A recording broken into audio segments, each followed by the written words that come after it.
हाँ तो दोस्तों, इस वीडियो के अंदर हम retake international cargo and courier के आईपीओ के बारे में बात करेंगे और जानेंगे कि इस आईपीओ के अंदर आपको कितना लिस्टिंग गेन मिल सकता है और आपको इस आईपीओ में अप्लाई करना चाहिए या नहीं। चलिए शुरू करते हैं।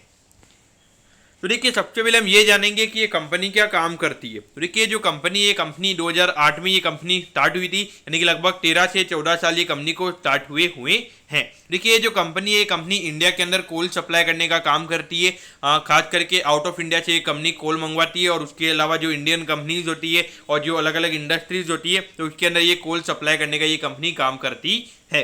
तो देखिए, अगर आप देखोगे इंडोनेशिया, साउथ अफ्रीका, ऑस्ट्रेलिया, तो ये 3 कंट्रीज से मेन कंपनी कोल को यहाँ पे मंगाने का काम करती है। अगर आप देखोगे कौन कौन सी इंडस्ट्रीज में कंपनी के कस्टमर्स हमें नजर आते हैं, तो देखिए पावर सेक्टर, स्टील सेक्टर और जो अदर इंडस्ट्रीज है, तो वहाँ पे हमें ये कंपनी कोल सप्लाई करती हुई नजर आती है। और ये जो कोल सप्लाई किया जाता है, एक तो रोड ट्रांसपोर्टेशन से किया जाता है और रेलवे में भी आपने देखा होगा कि जो बड़े बड़े कोचेज वगैरह होते हैं, तो उसके थ्रू यहाँ पे ये कंपनी ट्रांसपोर्ट करने का काम करती है। तो देखिए, अभी रिसेंटली कंपनी इस वाले बिजनेस के अंदर आई है, लेकिन इनिशियली जब ये नया नया बिजनेस ये कंपनी का स्टार्ट हुआ था, तब कंपनी एग्रीकल्चरल जो गुड थे, यानी कि राइस सॉर्टिंग, दाल मिलिंग वगैरह, ये सब प्रोडक्ट वगैरह, ये सब प्रोसेसिंग वगैरह वाले ये काम कंपनी करती थी। लेकिन अभी करंटली अगर आप देखोगे तो कोल को सप्लाई करने का काम हमें ये कंपनी का नजर आता है। तो देखिए, पिछले साल अगर आप देखोगे तो पिछले साल काफ़ी ज़्यादा कोल की शॉर्टेज थी, एनर्जी डिमांड काफ़ी ज़्यादा हाई थी। तो अगर आप देखोगे जो पावर एक्सचेंजेस, अगर आप देखोगे आईएक्स के नंबर भी काफ़ी अच्छे आ रहे थे। तो पिछले साल अगर आप देखोगे कोल इंडिया जो हमारी PSU कंपनी है, उनके भी काफ़ी फिनोमिनल नंबर्स आ रहे थे। तो इस पॉइंट ऑफ व्यू से देखा जाए तो ये कंपनी के लिए भी पिछला साल काफ़ी बेनिफिशियल रहा है। लेकिन आने वाले टाइम पे वो चीज़ें नॉर्मलाइज होगी या नहीं होगी, वो देखना यहाँ पे काफ़ी ज़्यादा ज़रूरी रहेगा। अब अगर हम यहाँ पे कम्पिटिटिव रैंक के बारे में अगर हम बात करेंगे, तो देखिए कंपनी के पास में यहाँ पे एक्सपीरियंस और ट्रैक रिकॉर्ड कंपनी का अच्छा है।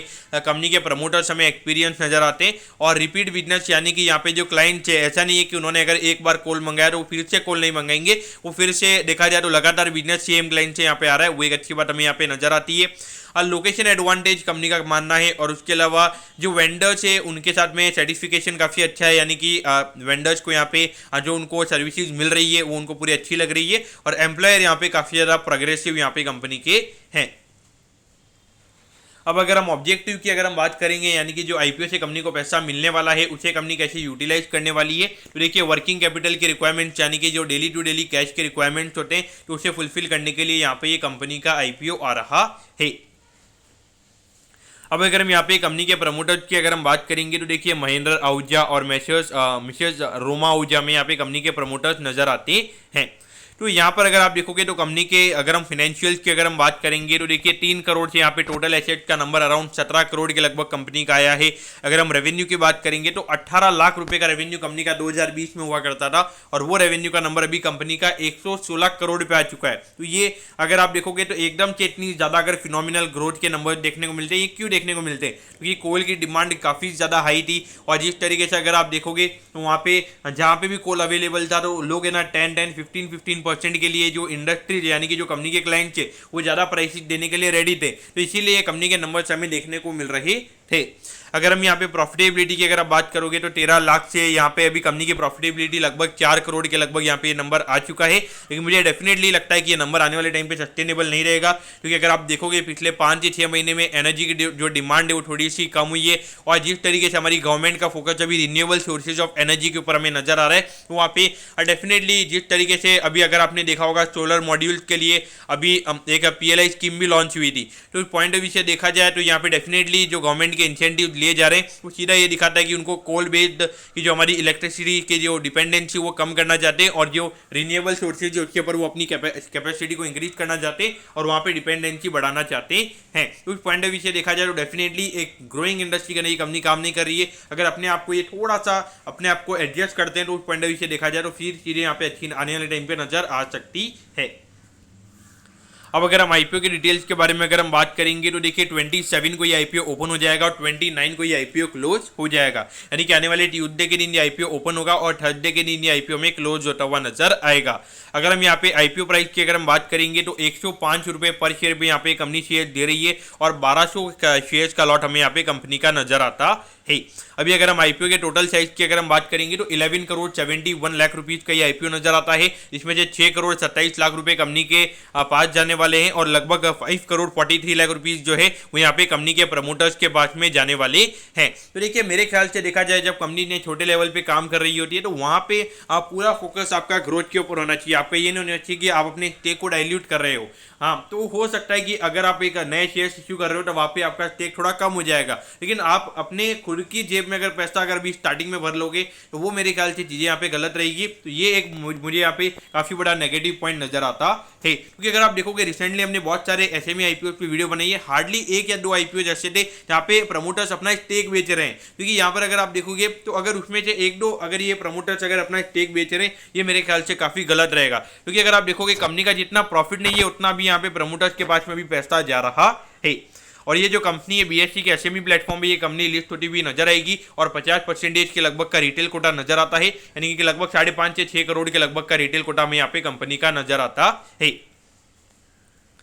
अब अगर हम यहाँ पे एट द एंड अगर हम कंपनी के वैल्यूएशन पैरामीटर्स की अगर हम बात करेंगे तो देखिए पिछले साल का ईपीएस कंपनी का 11.5 का नजर आता है। तो इसके बेसिस पे कंपनी के वैल्यूएशन की अगर हम बात करेंगे तो 9 के पी रेशियो भी ये कंपनी अवेलेबल है। लेकिन मेरे ख्याल से मुझे लगता है कि ये भले ही अभी 11.5 का ईपीएस हमें देखने को मिल रहा है, अगर प्रॉफिटेबिलिटी अगर सीधी आधी हो जाएगी तो वहाँ पे ये लगभग 5-5.5 के लगभग ये नंबर हो जाएगा और पी रेशियो सीधा 18-19 के लगभग हो जाएगा। अब आप बोलोगे कि यार आधा कैसे हो जाएगा, तो देखिए 100 करोड़ से ज़्यादा के रेवेन्यू पे कंपनी ने सिर्फ 4 करोड़ का प्रॉफिट अगर कमाया है, तो वहाँ पर अगर 10 से 15% की भी अगर रेवेन्यू के नंबर्स कम हो जाएंगे तो वहाँ पे डेफिनेटली प्रॉफिटेबिलिटी 2 से 3 करोड़ के लगभग हमें होती हुई नजर आएगी। रिटर्न ऑन नेटवर्थ की अगर आप बात करोगे तो पिछले साल ये नंबर हमें काफी फिनोमिनल नजर आता है। लेकिन देखिए रिटर्न ऑन इक्विटी, अभी कंपनी इक्विटी इश्यू कर रही है तो वहां पर अगर कंपनी के नेट प्रॉफिट के नंबर्स नहीं बढ़ेंगे तो वहां पे हो सकता है कि कंपनी के जो रिटर्न ऑन इक्विटी के नंबर्स है वो हमें आने वाले टाइम पे कम होते हुए नजर आएंगे। और नेट एसेट वैल्यू की अगर आप बात करोगे तो 154 रुपीज का नेट एसेट वैल्यू में कंपनी का नजर आता है।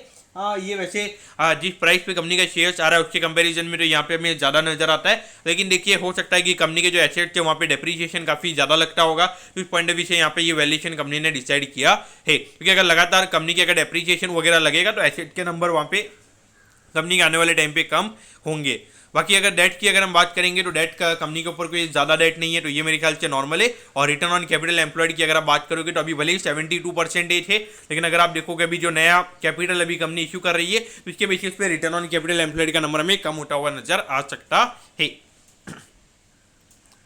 तो देखिए इसमें अगर आप देखोगे तो एक लॉट को अप्लाई करने के लिए 1,26,000 रुपये लगेंगे और रिटेल कैटेगरी के अंदर आप सिर्फ एक लॉट के लिए अप्लाई कर सकते हो। अगर आपको एक लॉट से ज़्यादा की एप्लीकेशन अगर आपको लगानी है तो आपको एचएनआई कोटा में एप्लीकेशन लगानी पड़ेगी। तो यहाँ पर आपको क्या करना चाहिए, तो देखिए मेरे ख्याल से अगर देखा जाए तो बहुत सारी कंपनीज के आईपीओ उस वक्त ओपन हो रहे हैं, तो इतना ज़्यादा क्या कंपनी के बिजनेस के अंदर कुछ एक्साइटमेंट है तो वो चीज़ें मुझे नजर नहीं आती है। तो मेरे ख्याल से तो अवॉइड करना ही सही रहेगा। और उसके अलावा अगर आप देखोगे एक इंसुलेशन एनर्जी करके जो कंपनी है उसकी डिमांड काफ़ी ज़्यादा रहेगी, तो मेरे ख्याल से तो अवॉइड करना सही रहेगा। और यहाँ पे प्रमोटर्स अपना स्टेक बेच रहे हैं, अगर आप देखोगे 11 करोड़ का सिर्फ आईपीओ है, वहाँ पर अराउंड देखोगे अगर आप 40 से 50% का जो पैसा है वो यहाँ पे प्रमोटर्स के पास में जाने वाला है। तो ये चीज़ें मेरे ख्याल से थोड़ा सा नेगेटिविटी के ऊपर हमें यहाँ पे दिखाती है, तो मेरे ख्याल से तो ये अवॉइड करना ही सही रहेगा। तो दोस्तों मैं होप करता हूँ कि रीटेक इंटरनेशनल के डिटेल्ड एनालिसिस के बारे में आपको सब कुछ समझ में आ गया होगा। अगर आपकी कोई भी क्वेरीज है आप कमेंट कीजिए, मैं जरूर आपके कमेंट पर रिप्लाई करूंगा। ओके दोस्तों, thank you, have a nice day.